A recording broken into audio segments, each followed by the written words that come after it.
Ladies and gentlemen, welcome to the bullpen.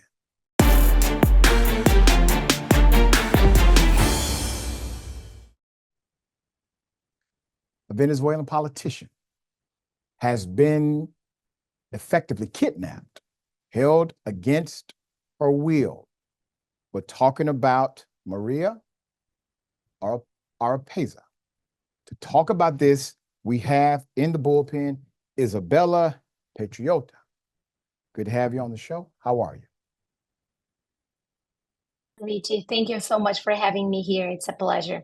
Thank you for being here. This is really a hell of a situation that involves some complexities and politics. What I want you to do is provide the framework for what has happened to this advocate and politician in Venezuela under the current regime. Yes, of course. It's been 2 months that she has been kidnapped without any warranty, any legal basis. She was removed from her own house and she recorded it. She broadcasted it on her Instagram when she realized that they had sent the government officers to her house to remove her in the middle of the night. Something that we cannot even imagine happening in a free world, in a free country. So because she was part of the opposition, she was supporting María Corina Machado, and she has been working for her for 10 years now, and she has been an advocate, and because she was claiming rightfully that the elections were stolen in Venezuela, that's what's happened to her. This is happening under the Maduro regime, correct? Yes, that's right. And some people find that to be surprising. However, you all in Venezuela is not surprising at all. Can you give us some of the details related to accusations in reference to elections being corrupted? Yes, in Venezuela, they have a different system than the one that we are used to here in the US. So they have machines that count the votes.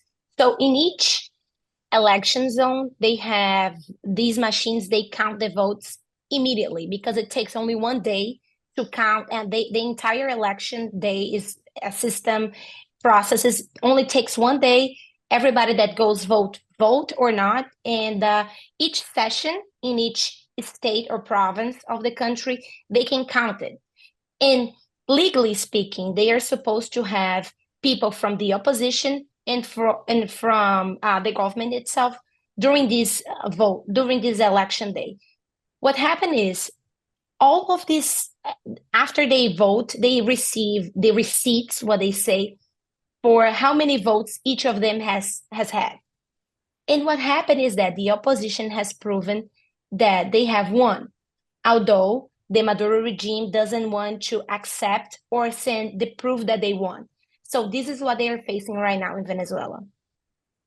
You know, that's interesting. We have a similar concept in America where when votes are counted, the local county or the state is permitted to allow representatives from the campaign, we call them opposition parties, to be present during the certification process of the election.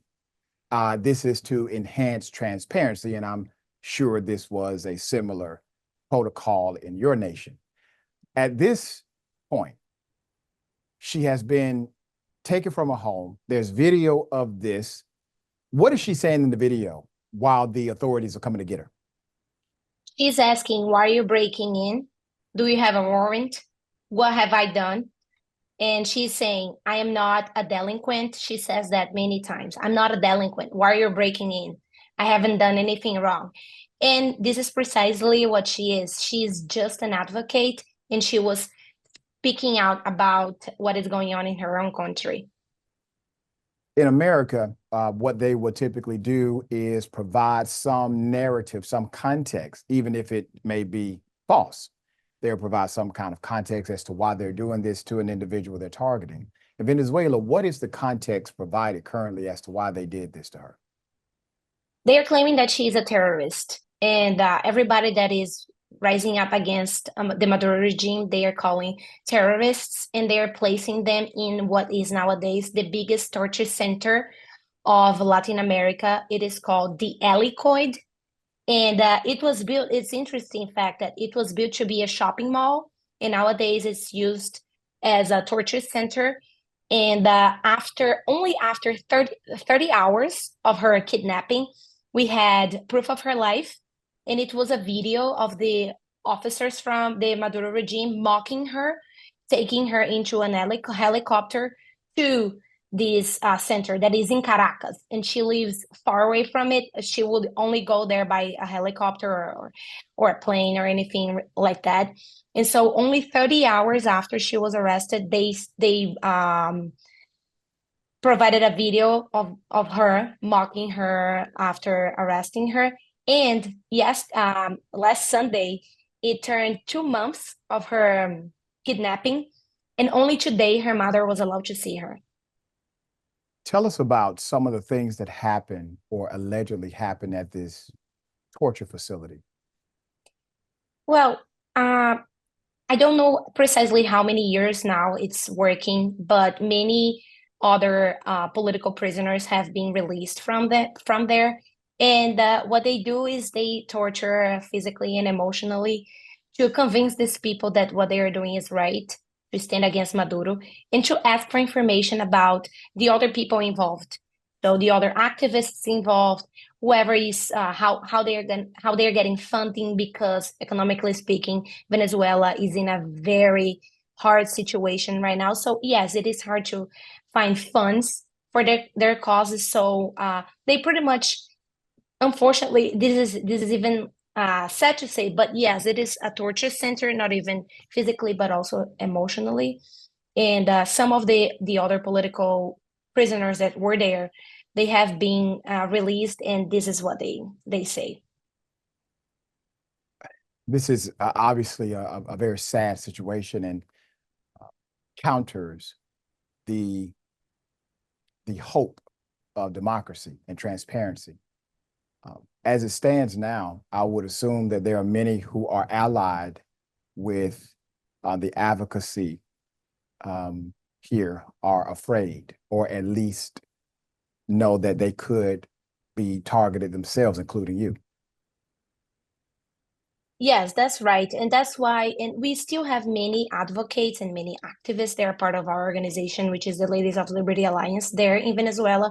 And we are trying to keep their identities safe. So, but this is the kind of thing that Maria herself would say all the time. Last time that I was with her was in one of our leadership retreats in April this year. And I asked her if she was not trying to leave. And then she said that, well, ultimately, somebody needs to stay. If they want to change the reality and the circumstances in Venezuela, somebody needs to be fighting for it. And that was her case. So internationally, it is Maduro doesn't have this power precisely to put in jail or to request people. What he can do is that they don't let people back into Venezuela again. And if they try, advocates are abroad. And if they try, they get arrested immediately upon arrival. So like people right now are just not going back, and they are advocating outside of their country. What made Maria Oropeza so effective in her advocacy? I think she was working for Maria Corina, that is the opposition leader, for 10 years. So I think with time and with experience, she was becoming very effective, as you said. And it was impressive. If you see her speeches in Venezuela, she would be gathering thousands of people in this very poor area of Venezuela, which is called Portuguesa. And it was impressive. So I believe that she was affected because she had the charisma. She really believed in what she was doing, and that she was in the right side of history. So everything was in her side to make her very effective. In your opinion, has the Maduro regime always had this totalitarian aspect of governing, or did this start to shift as leadership and power set in? No, definitely he always had it, but it didn't get this big and this heavy overnight. It's always started with Chavez in early 2000s when he started his terms, and he chose Maduro to be his successor. So everything started still with Chavez, and what Maduro is now known as the Chavista as well, because he's still taking care of all of the regime. And it always started with preventing people from exercising their freedom of speech. So Maduro started controlling press. Nowadays, Venezuela doesn't have any private press. It's only public press. And Chavez also approved many laws that would control, and people that would be advocating would fall for this category of terrorists. So this is precisely what happened to her. So when Maduro assumed as the president, so it was easier for him just to keep what Chavez had prepared for him. And when you say public press, you mean government controlled press? Yes. Okay. Is there any international pressure on the regime to dismiss these tactics and allow for more transparency in their governmental process and democracy, if you could call it that? Yes, there are. Pretty much nowadays in the region, if we are looking to South America, in South America, it is Argentina and Uruguay. These are the countries putting more pressure on the Maduro's regime. And this is something that we always say in Brazil, my home country, that we are very unsatisfied with President Lula's position, because he's not putting any, because they are both in the same side, politically speaking, in the same spectrum. So President Lula is very lenient towards Maduro, and he's not putting the international pressure. Just like Brazil, Colombia, they are not doing it, but Argentina and Uruguay, they are. So for instance, when they had 3 days after the election, OAS, the Organization for the American States, they had a meeting here in Washington, D.C. to talk about the elections in Venezuela and to vote to have a bigger screening to decide if they would accept the results or not. And because Brazil voted not to screen it, the resolution was not approved. So, of course, Brazil was not the only one, but Brazil is the biggest country in Latin America and is considered a leader in South America. So it was very disappointing, but Argentina and Uruguay, they are really doing a good job leading this pressure against Maduro. And of course, many other countries around the world, but we need to focus on the region. So if the region is putting pressure, we think it's more effective. Tell us some of the actual dynamics that can be done. For example, in America, we've utilized tariffs, we've utilized the revocation of funding, we've utilized some of our immigration policy in order to leverage particular outcomes. What can a region nation do in order to effect change in Venezuela? I do believe all of these examples that you brought up can apply there as well. For instance, Brazil before, when we were with the other president, when we were under President Bolsonaro, we were doing this already, because last election in Venezuela, we faced the precise same thing that we're facing right now. So Brazil was doing it because Brazil was under a different administration. And the problem is that now Brazil, with a left-leaning president, they restarted all of these relationship with Venezuela back again. So it was, they broke what they were trying to do before, and then they restarted a good relationship with Venezuela. But this international pressure, for instance, Argentina removed their embassy from Caracas, so they formally cut relationships with Venezuela. And I do believe that tariffs and making it easy to receive people from Venezuela in Brazil is doing it. They are facilitating immigration from Venezuela in Brazil, and putting pressure, cutting economic relationships with Venezuela, cutting all of the oil supplies from Venezuela. So I do believe economic pressure would lead to some change. But what we need to understand is that all this pressure is happening already for 10 years since Maduro got into power.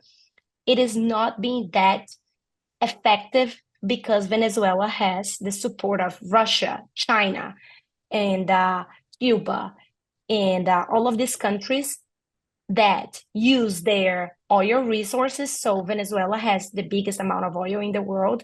So they use their resources. So they keep Maduro regime in power, because even if we do this pressure from the region, if they are still allied with Russia, China, and some countries in the Middle East, Maduro can't stay there. It's not going to be that easy to remove him.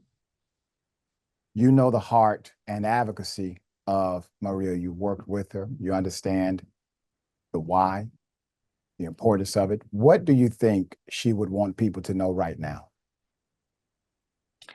I do believe people would love to know how she believed in Venezuela, how hopeful she was.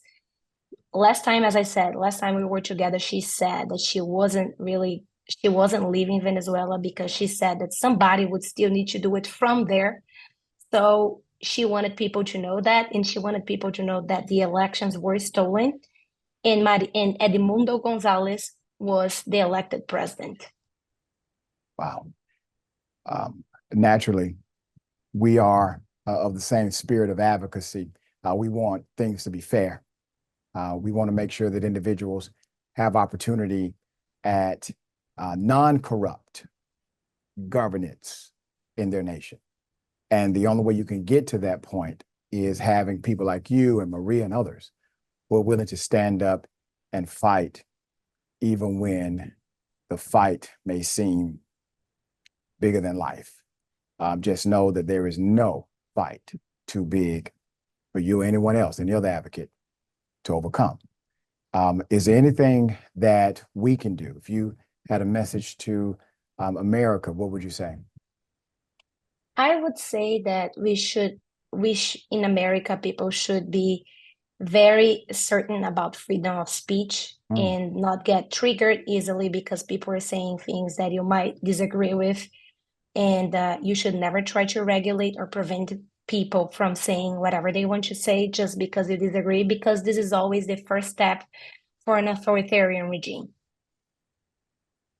Well said. We appreciate you being on the program. Thank you for your continued advocacy and leadership. Thank you very much. It was a pleasure to be here. It's a pleasure to have you.